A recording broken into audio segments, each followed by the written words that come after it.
ദേശീയപാതയുടെ കാര്യത്തിൽ കാലന്റെ പണിയാണ് യുഡിഎഫിനെന്ന് മുഹമ്മദ് റിയാസ്. കാലന്റെ പണിയെടുക്കുന്നവരെ ജനങ്ങൾ അംഗീകരിക്കില്ല. ദേശീയപാത പൂർത്തീകരിച്ചാൽ എൽഡിഎഫിന് നേട്ടമാകുമെന്ന് യുഡിഎഫ് ഭയക്കുന്നു. ഇതിനെ എതിർത്താലുള്ള സീറ്റുകൾ കൂടി കോൺഗ്രസിന് നഷ്ടമാക്കും. ദേശീയപാത നിശ്ചയിച്ച സമയത്ത് പൂർത്തിയാകുമെന്നും റിയാസ് ന്യൂസ് 18നോട്. യുഡിഎഫ് 2011-16 കാലഘട്ടത്തിൽ ഗ്രൂപ്പ് കളിച്ച് തമ്മിലടിച്ച് ഇതൊന്നും നോക്കാതെ നിലപാട് സ്വീകരിച്ചതിന് പിഴയടക്കലായിരുന്നു ഇത്. ആ ഫണ്ട് അടച്ചു, ഭൂമി ഏറ്റെടുക്കൽ മുന്നോട്ട് പോയി, എന്തൊക്കെ സമരം നടത്തിയ പൊളിക്കാൻ വേണ്ടിയിട്ട് എന്തെല്ലാം സമരം. ഇപ്പോൾ ദേശീയപാത വരുന്നതിനിങ്ങനെ നിലവിളിച്ച് കരഞ്ഞിട്ട് എന്താ കാര്യം? എല്ലാവരും ഒരുമിച്ചല്ലേ നിൽക്കേണ്ടത്? എവിടെയെങ്കിലും നിർമ്മാണത്തിൽ അപാകത ഉണ്ടെങ്കിൽ നമുക്ക് ഒരുമിച്ചത് പരിശോധിക്കാം. നാഷണൽ ഹൈവേ അതോറിറ്റി ഓഫ് ഇന്ത്യയോട് അതിൽ പരിഹാരം കാണാൻ പറയാം. അതിന് പകരം ഇത് സമ്മതിക്കില്ല, ഇത് അനുവദിക്കില്ല എന്നൊക്കെ നിലപാടെടുത്താൽ അത് ദേശീയപാതയുടെ കാലൻ്റെ പണിയാണ്. ആ കാലം പണി എടുക്കുന്ന ആരെയും ജനങ്ങൾ ഒരു തരത്തിൽ അംഗീകരിക്കില്ല. അതൊരു വസ്തുതയാണ്. മലപ്പുറം ജില്ലയ്ക്കെതിരെ നിലപാടെടുത്തവരാണ് കോൺഗ്രസ് എന്ന മുഹമ്മദ് റിയാസ്. മതവർഗീയ ധ്രുവീകരണത്തിനുള്ള ശ്രമമാണ് യുഡിഎഫ് നടത്തുന്നത്. വികസന രംഗത്ത് സംസ്ഥാനത്തെ മാറ്റങ്ങൾ അത്ഭുതകരം.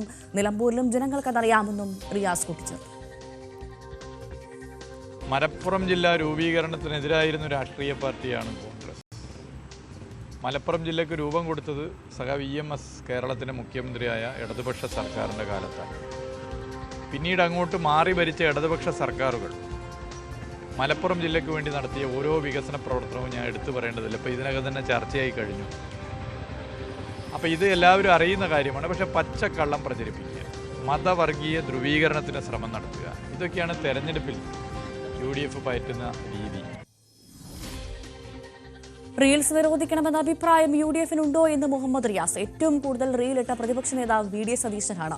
രാവിലെ മുതൽ രാത്രി വരെ സോഷ്യൽ മീഡിയയിൽ ജീവിക്കുന്നവരാണ് റീൽസിനെ എതിർക്കുന്നതെന്നും റിയാസ്. ഈ റീൽ എന്ന് പറഞ്ഞാൽ എന്തോ നിരോധിക്കപ്പെടേണ്ട ഒരു സംവിധാനമാണെന്നാണ് ചിലരുടെ സംസാരം കേട്ടാൽ തോന്നുക. കേരളത്തിൻ്റെ പ്രതിപക്ഷ നേതാവിൻ്റെ ഫേസ്ബുക്ക് അക്കൗണ്ടും മറ്റ് അക്കൗണ്ടുകളൊക്കെ എടുത്തു നോക്കിയാൽ കേരളത്തിൻ്റെ ചരിത്രത്തിൽ ഏറ്റവും അധികം റീൽ ഉപയോഗിച്ച പ്രതിപക്ഷ നേതാവ് ഇപ്പോഴത്തെ പ്രതിപക്ഷ നേതാവാണ്. ഞാനതിന് അദ്ദേഹത്തെ കുറ്റം പറയില്ല. പഴയ കാലത്ത് റീൽസ് സംവിധാനമില്ല, പുതിയ കാലത്തെ സംവിധാനത്തെ അദ്ദേഹം ഉപയോഗിക്കുന്നു. ഇതിനെതിരെ വിമർശനം നടത്തുന്ന പല നേതാക്കന്മാരും സോഷ്യൽ മീഡിയയിൽ ജീവിക്കുന്നവരാണ്. ഞാൻ ആരെയും പേര് പറയുന്നില്ല. ഞങ്ങളെ സംബന്ധിച്ചിടത്തോളം ഇവിടെ മുഖ്യധാരാ മാധ്യമങ്ങൾ പലപ്പോഴും ഞങ്ങളുടെ ഭരണ നേട്ടങ്ങൾ ജനങ്ങളിൽ എത്തിക്കുന്നതിൽ സഹായകരമായ സമീപനം സ്വീകരിക്കാറില്ല. ഇത് ഞാൻ പറയുന്നത് എത്രത്തോളം വരുമെന്ന് എനിക്കറിയില്ല. അപ്പോൾ അതിൽ ഞങ്ങൾ കാണുന്ന പല സാധ്യതകളിൽ ഒരു സാധ്യതയാണ് സോഷ്യൽ മീഡിയ.